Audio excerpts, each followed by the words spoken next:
अस्सलामुअलैकुम नाजरीन, तुसी देख रहे हो पंजाबी प्रचार टीवी ते मैं तुहाडे नाल इरफान समूर। नाजरीन, दिल्ली दे विच किसान प्रोटेस्ट कर रहे ने और लखां दी तादाद विच दिल्ली च बैठे ने किसान।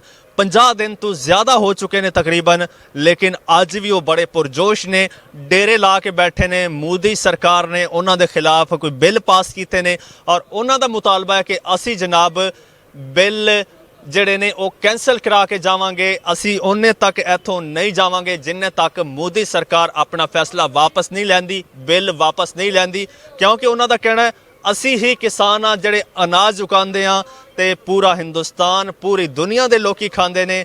ਔਰ ਈਵਨ ਜਿਹੜਾ ਇਕਤਦਾਰ ਦੀ ਕੁਰਸੀ ਤੇ ਮੋਦੀ ਸਰਕਾਰ ਬੈਠੇ ਨੇ, ਮੋਦੀ ਵੀ ਉਹੀ ਅਨਾਜ ਖਾਂਦਾ ਹੈ ਜਿਹੜੇ ਹਿੰਦੁਸਤਾਨ ਦੇ ਕਿਸਾਨ ਉਗਾਉਂਦੇ ਨੇ ਔਰ ਉਹਨਾਂ ਨਾਲ ਹੀ ज़्यादती हो रही है, जुल्म हो रहा है। असी इत्थे अपने हक्कां लई बैठे हाँ और नाल असी इत्थों लैंदे पंजाब तो आज आए हाँ, इत्थे लोकां नाल गलबात करदे हाँ कि लोग इस बारे की कहंदे ने और किसानां दा किन्ना साथ देंदे ने, क्योंकि पाकिस्तान भी एक ज़राई मुल्क है। पाकिस्तान च भी बहुत किसान ने, किसान जिथे दा भी होए, हिंदुस्तान दा होए या पाकिस्तान दा होए, किसान किसान है।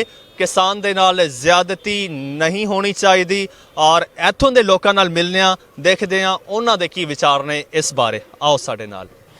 मेरे ख्याल विच किसान हर मुल्क दी इकोनॉमी विच बहुत वड्डा पार्ट प्ले करेंदे न, भावें वो इंडिया होवे, पाकिस्तान होवे, भावें इंग्लैंड होवे ते अमेरिका होवे, हर जात किसाने दा एक बहुत वड्डा पार्ट है। साडी फाउंडेशन डिठी वने ते उहा बिल्ड करेंदे न। हर इंसान को अनाज की ज़रूरत होती है तो साकू शुक्र अदा करना चाहिए कि साढ़े वास्ते किसान ते ये यानी तबका मौजूद है जरा साकू साड़ा अनाज प्रोवाइड करेंदे ते किथाओ दे भी किसान होवन उन्हें दे राइट्स वायलेट थी वन ते बहु मेरे ख्याल विच एक वड्डा ड्रॉबैक है।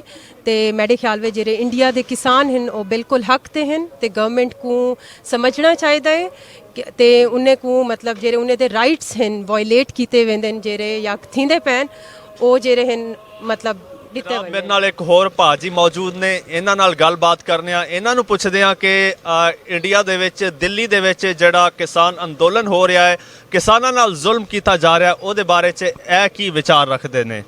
ਭਾਈ ਨੇ ਕੀ ਕਹੋਗੇ ਤੁਸੀਂ? ਅਸੀਂ ਇਹ ਕਹਿਣਾ ਭਾਈ ਕਿ ਅਸੀਂ ਪਾਕਿਸਤਾਨੀ ਕਿਸਾਨ ਹੈ। ਕਿਸਾਨ ਇੰਡੀਆ ਦਾ ਹੋਵੇ ਜਾਂ ਪਾਕਿਸਤਾਨ ਦਾ ਹੋਵੇ ਜਾਂ ਕਿਸੇ ਮੁਲਕ ਦਾ ਵੀ ਹੋਵੇ, ਕਿਸਾਨ ਕਿਸਾਨ ਹੀ ਹੁੰਦਾ। ਅਸੀਂ ਕਿਸਾਨ ਨਾ ਚੀਜ਼ ਉਗਾਏ ਤੇ ਸ਼ਹਿਰ ਵਾਲਾ ਕੀ ਖਾਏਗਾ? ਠੀਕ ਹੈ, ਅਗਰ ਅਸੀਂ ਉਗਾਵਾਂਗੇ ਤੇ ਸ਼ਹਿਰ ਵਾਲੇ ਖਾਵਣਗੇ ਤੇ ਕਿਸਾਨ ਦੀ ਵਜ੍ਹਾ ਨਾਲ ਪਹਿਚਾਣ ਹੁੰਦੀ। ਬਿਲਕੁਲ ਜੀ, ਉਹ ਸ਼ਹਿਰੀ ਕੀ ਕਰੇਗਾ? ਸ਼ਹਿਰੀ ਤੇ ਆਪਣੇ ਫੈਕਟਰੀ ਚਲਾ ਲੇਗਾ, कनक नहीं उगा सकेगा, चावल नहीं उगा सकेगा। यानी कि जब तक किसान की भलाई नहीं सोचोगे तो आपकी भलाई नहीं हो सकती। ठीक है, किसान का भला सब का भला है। असी इंडिया के किसानों के नाल है, जो असी कर सकीए साढ़े वास्ते जो हुक्म है असी जरूर करांगे। ये मोदी सरकार तो है ही मोदी, मोदी का मतलब है मूजी। ठीक है, वो तो है ही। अच्छा बाजी, तुसी ਇਹ ਦੱਸੋ, ਇਹ ਵੀ ਗੱਲ ਆ ਰਹੀ ਹੈ ਕਿ ਜੀ ਇੱਕ ਪ੍ਰੋਪੇਗੈਂਡਾ ਆ ਰਿਹਾ ਹੈ ਇੰਡੀਅਨ ਗਵਰਨਮੈਂਟ ਵੱਲੋਂ ਕਿ ਜਨਾਬ ਜਿਹੜੇ ਸਿੱਖ ਬੈਠੇ ਨੇ ਇਹ ਸਿੱਖ ਖਾਲਿਸਤਾਨ ਦੀ ਮੂਵਮੈਂਟ ਲੈ ਕੇ ਆਏ ਨੇ, ਖਾਲਿਸਤਾਨ ਲਈ ਇਕੱਠੇ ਹੋਏ ਨੇ। मेरे ख्याल में ये गाल बिल्कुल दुरुस्त कहनी, क्योंकि इन्हें किसाने नाल सिर्फ सिख शामिल कहनी, आस पास के जेरे एरियाज़ हैं जिंदे विच यूपी बिहार शामिल हैं उन्हें दी लोगों की भी सपोर्ट इन्हें फार्मर एग्जैक्टली हरियाणा वाले उन्हें दी भी सपोर्ट इन्हें किसाने को जेरे है जिंदी वजह को मैं को नहीं लगता कि कोई प्रोपोगेंडा है तो अपने राइट्स वास्ते खड़ा थीवन प्रोटेस्ट करन। मेरे ख्याल में इहो ही एक रास्ता मोदी साहब छोड़े उन्हें वास्ते तो उन्हें को भी चॉइस कह नहीं गई। ठीक है, मैं तो बेसिकली अगर मैनू हुकूमत कहे मैं सारे किसानों को लैके जा रहा, मैं मोदी नाल मैं लड़न नूं तैयार हाँ। ठीक है जी, और किसान जिंदाबाद। क्या बात है, तुसी आ लैंदे पंजाब चों किसानां नूं लैके जाओगे दिल्ली? मैं पूरा पंजाब दा किसान हाँ, पंजाबी किसान लैके जावांगा और मैं उत्थे सिख बिरादरी जिहड़ी साडी ने किसान बिरादरी असीं उन्हां दी हैल्प वास्ते ज़रूर जावांगे, लैके जावांगे, बंदूकां लैके जावांगे, जो डिमांड करनगे असीं इंशाअल्लाह डिमांड पूरी करांगे।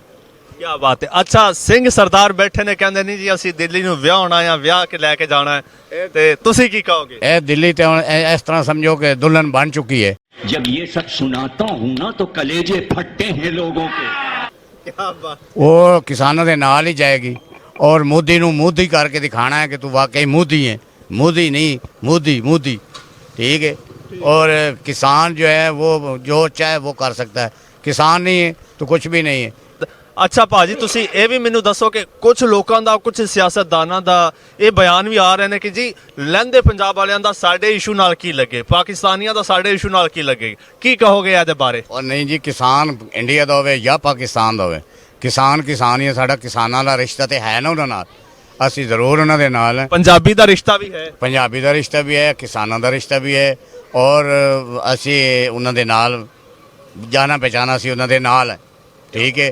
ਅਸੀਂ ਜੋ ਕਰ ਸਕਾਂਗੇ ਅਸੀਂ ਜ਼ਰੂਰ ਕਰਾਂਗੇ। ਕੁਝ ਪਾਕਿਸਤਾਨੀ ਵੀ ਕਹਿ ਰਹੇ ਨੇ ਜੀ ਉਹ ਇੰਡੀਆ ਦਾ ਅੰਦਰੂਨੀ ਮਸਲਾ, ਅਸੀਂ ਕਿਉਂ ਗੱਲ ਕਰੀਏ? ये अच्छी बात नहीं है, ये इंसाफ और अदल नहीं है। ਉਹ ਜਿਹੜੇ ਪਾਕਿਸਤਾਨੀ ਨੇ ਉਹ ਗੈਰਤ ਨਹੀਂ ਰੱਖਦੇ, ਠੀਕ ਹੈ। ਜਿਹੜਾ ਗੈਰਤ ਰੱਖਦਾ ਹੈ ਨਾ ਜੀ ਕਿਸਾਨ, ਖਾਸ ਕਰ ਸ਼ਹਿਰ ਵਾਲਿਆਂ ਨੂੰ ਤਾਂ ਪਤਾ ਹੀ ਨਹੀਂ ਕਿਸਾਨ ਕੀ ਹੈ, ठीक है। अगर जो किसान है वो इंशाअल्लाह किसान दी फेवर करेगा और करता रहेगा, ज़रूर करेगा। किसान जिंदाबाद। ਨਾਜ਼ਰੀਨ, ਤੁਸੀਂ ਲੋਕਾਂ ਦੇ ਵਿਚਾਰ ਸੁਣੇ, ਅਸੀਂ ਉਹਨਾਂ ਲੋਕਾਂ ਨਾਲ ਗੱਲਬਾਤ ਕੀਤੀ ਹੈ ਇੱਥੋਂ ਲਹਿੰਦੇ ਪੰਜਾਬ ਤੋਂ। ਉਹਨਾਂ ਦਾ ਇਹ ਕਹਿਣਾ, ਕਿਸਾਨ ਕਿਸਾਨ ਹੀ ਹੁੰਦਾ ਹੈ, ਚਾਹੇ ਚੜ੍ਹਦੇ ਪੰਜਾਬ ਦਾ ਹੋਏ, ਲਹਿੰਦੇ ਪੰਜਾਬ ਦਾ ਹੋਏ।